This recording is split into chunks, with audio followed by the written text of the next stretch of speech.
Hi, and welcome to Theory and Practice of Group Work. My name's Richard. I'm going to be your lecturer this semester, and really looking forward to connecting with you all in this exciting topic. I'm just filming this in my office. Looks like a bit of a pantry in the back there, but it's actually for food for community groups, just to set the context here.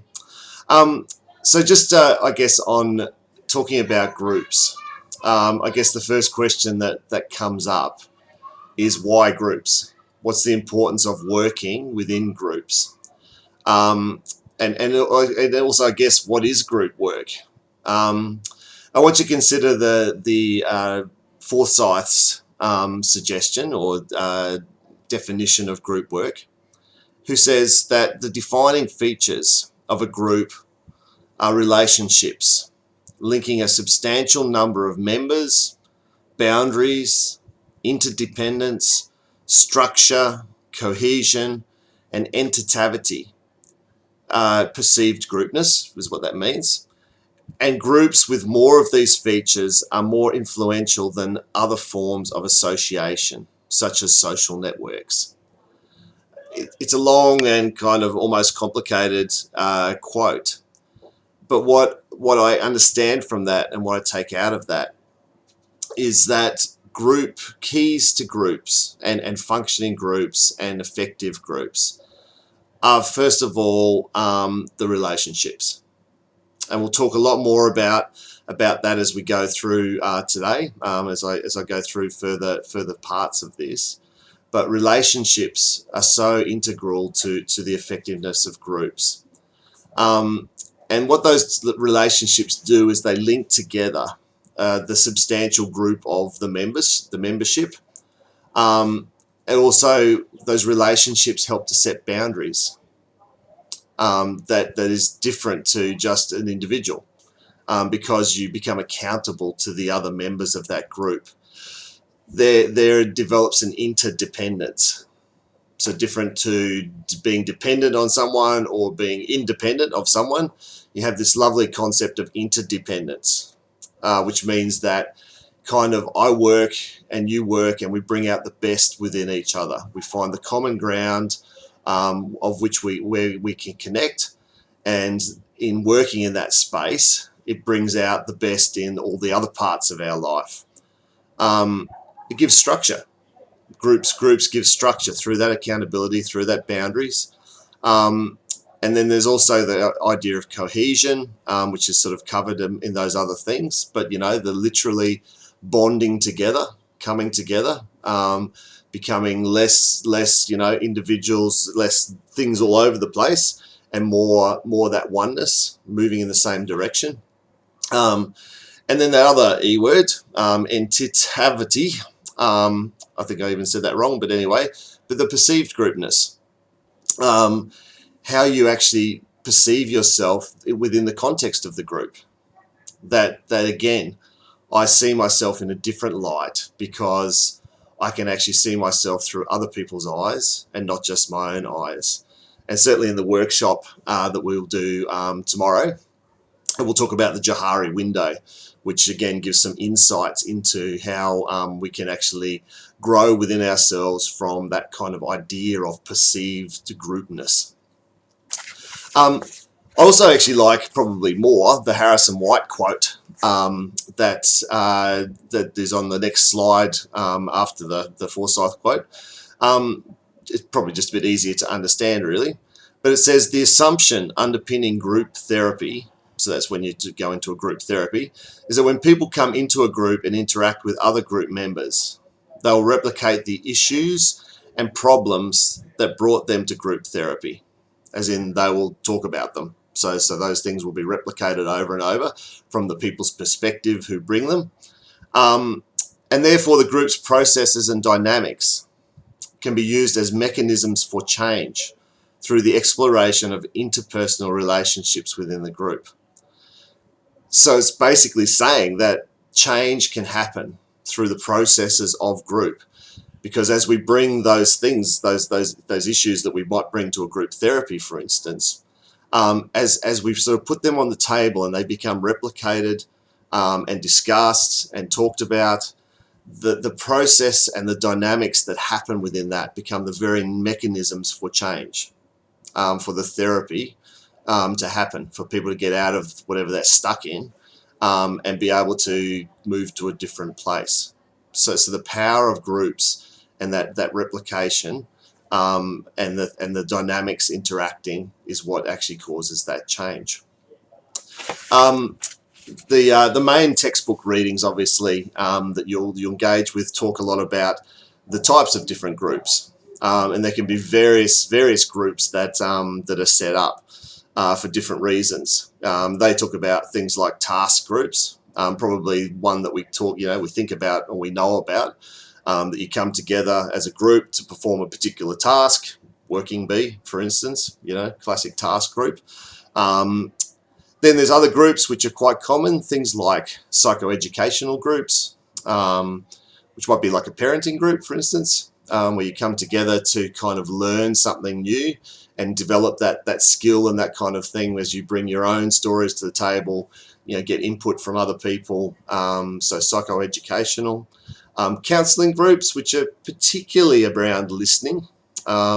I'll introduce you to the idea of peer-led groups for people who are in psychotherapy and or counselling, where in fact, rather than have an expert, this is the sort of different types of groups that you can have, but rather than have an expert sort of telling the group what to do or to facilitate the group in a certain direction, that peers can actually, who have issues or some sort of need in terms of their own psychology, and or trauma and those kind of things, can actually work together just as peers and kind of come to a place, a bit like Harris and White were suggesting, where they can find their own healing, just purely by the replication of their stories to each other and the processes of the group themselves. Particularly though, they pick up, which I think is so important, and we'll spend a lot of time about this tomorrow, is the idea about understanding your own culture. I think often we think about culture, we think about others' cultures. So we think about the people who are different to us, but rarely do we reflect upon our own culture.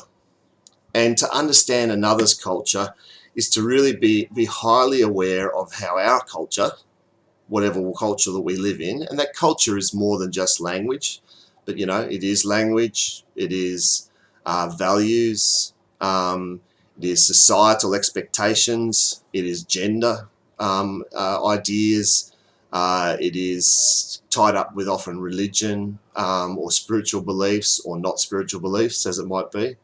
And so all those things contribute to this idea of culture. And I often say that sometimes you can get a sense of privilege within your own culture because it's all around you. You don't even notice it. I often equate it to riding a bicycle with the wind. So you've ever ridden a bicycle and you've got the wind behind you. You don't actually realise the wind's there. The wind, you just think you're a fantastic bike rider. It's only when you turn around and actually ride into the wind that you realise, oh my goodness, there was a really strong breeze that was blowing me that way.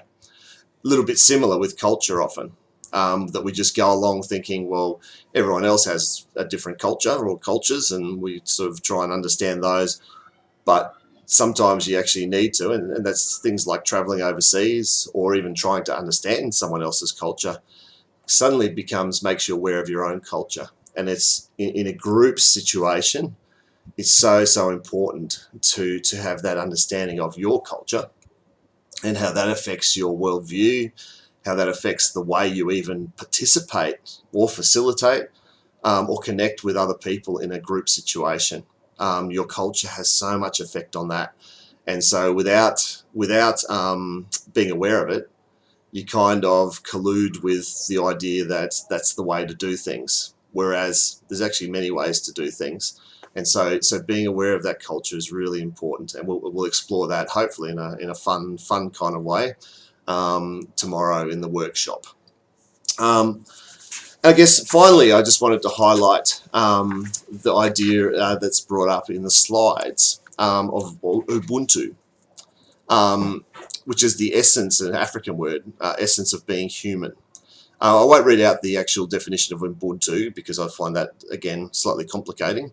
But I do really like Archbishop Desmond Tutu's take on Ubuntu. And he says, I won't use his accent because it's particularly unique, but Ubuntu speaks particularly about the fact that you can't exist as a human being in isolation.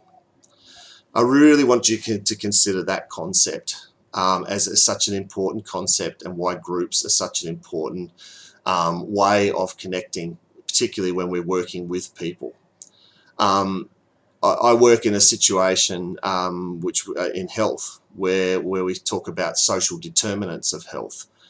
So where you kind of come from in terms of society, it has a huge effect on whether you're going to be healthy or not. But one of the key concepts of that is that social isolation is, and this is well researched, social isolation, being disconnected from others, is one of the most detrimental aspects to your health, physical, mental health, all holistic health that there is. So you become disconnected to your community. You become isolated. Then your health suffers. So that idea that actually this Ubuntu idea that we need to connect. That we need to actually not just think of ourselves as individuals separated from other people, but actually our connection with others around us, others, in a wider community, in our cities, and in fact, others in the whole world, and how we connect with those things is such an important. In fact, this says it's the essence of being human. So those are the things that we will explore in our workshop tomorrow. Look forward to seeing you all in that space.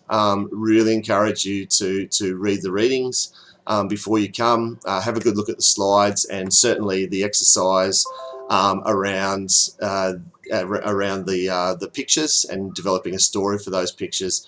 Really important that you engage with that, as that will form a lot of the exercise in terms of exploring those group dynamics, ourselves, our culture, our awareness, all those kind of things that I've just talked about. So yes, I'll see you tomorrow in Adelaide. Duncan will see you in Perth. Those who are online will record those workshops so you can have a look at them too. Thanks, and see you soon.